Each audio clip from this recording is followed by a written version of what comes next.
Well, we got a cool little hunting plot that I'm going to finish up, and I've planted about 14 acres of buckwheat. I'm using the Ultimate No-Till blend, and we have some really neat little hunting plots. You know, to me, a hunting plot is where bucks can pass through. They're on the way to another plot, and I have some that are hidden access to hunt it. They're just passing through, so it's kind of like looking into a window of buck movement.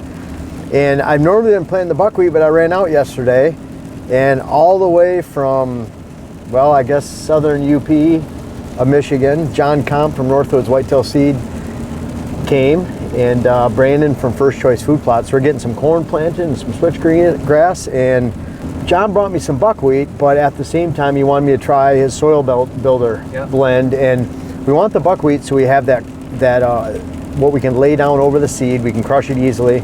But then what's in the soil builder that we're adding to that? We're going to mix them. So the soil builder was designed for, and you've seen this on your northern lower peninsula, your upper Michigan, central Wisconsin visits. You've seen that sandy soil. Yeah. Okay. So what we came up with, and we're one of the first food plot companies to offer this many years ago. It's got 2 varieties of sorghum. It's got buckwheat, of course. It's got cereal rye, oats, and peas as a nitrogen source, not so much a food source. And it's got some sunflowers. And what this is designed to do is put biomass above the ground, but also biomass below the ground, where a lot of your organic matter comes from. These sandy soils, you look at, when you take a soil test, your organic matter reading is like 0.5%, 0.3%. And where you're looking to really, to shoot for what I consider a really good organic matter is 3 or 4%. And it takes forever to do that. So this mix, it puts, again, biomass above the ground, and what we're hoping to do with your no-till method is use that in addition to the buckwheat to produce that smother crop. Yeah, so, that sounds and not great. actually smother the seeds, but smother the weeds and create organic matter.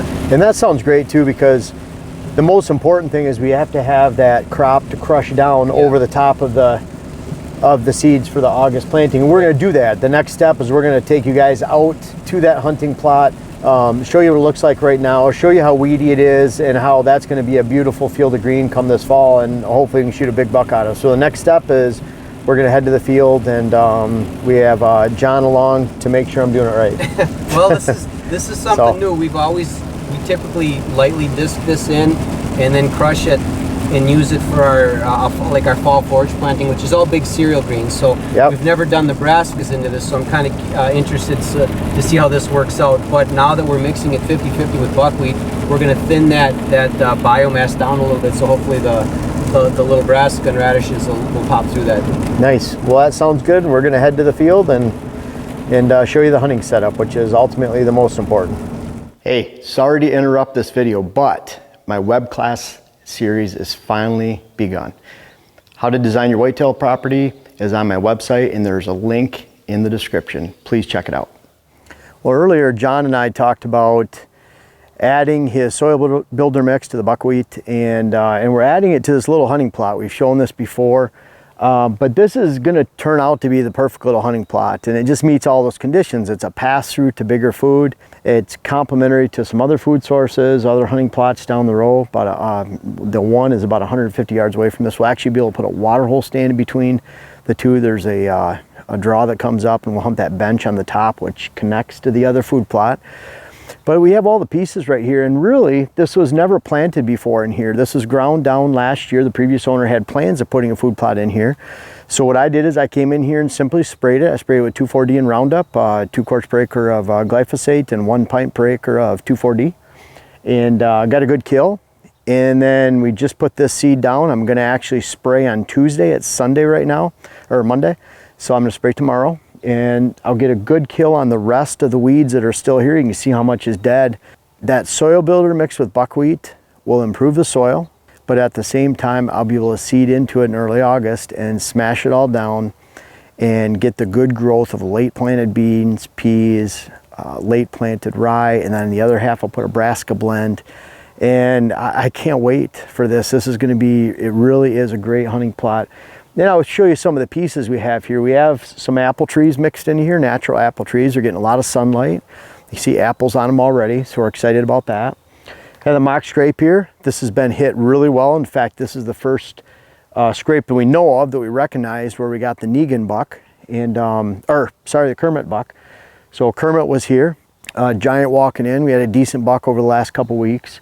Lots of doe and fawn activity here too. So they really like this scrape. And of course, you see that monster rub. That was fresh last year when we were looking at the property when we were coming out here in March and April.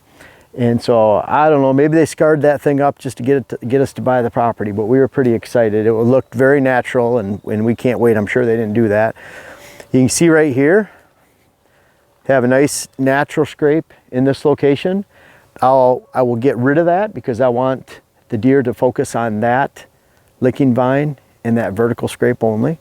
And that way every buck that comes through here, doe and fawn, they'll put their preorbital gland scent on that licking stick, not some on that one and not some of the ones that are surrounding here. Also, we have an apple tree back here in the hedgerow. And then finally, we have a really nice old red cedar that I can stick a Family Traditions ladder stand in, a ladder with a hang stand, or I might actually take the redneck that's right back there on a stand that we inherited with this property and put it right behind there. It'll be hidden. And we'll be able to shoot right into this location. You can bet, finally, if I couldn't get in and out of here without spooking deer, then it wouldn't be a hunting plot, because any food plot you have, if you're setting yourself up to spook the deer when you access to hunt, then you're better off shrinking the plot. And then finally, if you can't shrink it and avoid spooking deer, you need to get rid of it. And the last little ingredient in this is I already have this about 2/3 seeded in this location. And you can see John right here, he filled me up again, and you can see the bags loaded. And you know, what the hey, it's pretty thick in here with a lot of old dead thatch. A lot of times when that happens, you can increase your seed amounts by about 50%. And it looks like we have that increase in that bag. And so a large percentage of buckwheat in there, and also sunflowers, oats, peas, some of the other soil builders that John mentioned earlier. And really, we're going to get this down and let it grow in here. I'm going to spray this tomorrow to kill off the remaining green. Can't stand weeds. Death of all food plots, switchgrass, everything. So weeds are not good. Sometimes deer will feed on weeds during the summertime. You can actually take a weedy food plot. It might even be more attractive than a non-weedy plot during the summertime. But guess what? All those weeds die, and you have a very low volume, poor quality food plot. And we're going to build the soil.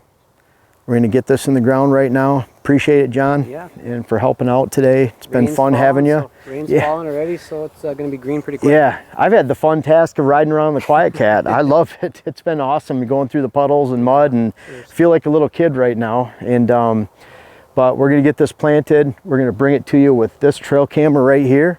What's nice about this camera is from the side, the profile's hidden. We have all this brush. The tree is wider than the trail camera. It's more in that 5-foot level, but by the time we get down here, you can see, I mean, it's already at 6 foot. And so infrared, low glow, Exodus trail camera, and we're just getting this whole end right here. So anything comes through the food plot, we'll find out about it. Pretty easy to grab the card and get out of here non-invasively too. And I can't wait to get that set up there. And like I keep saying on all of this stuff around the property, we can't wait to bring it to you this fall. And partly, I can't wait to show you, but at the same time, I can't wait to partake in this land and the hunt and all that it has to offer. And we'll bring it to you very shortly. It's just around the corner.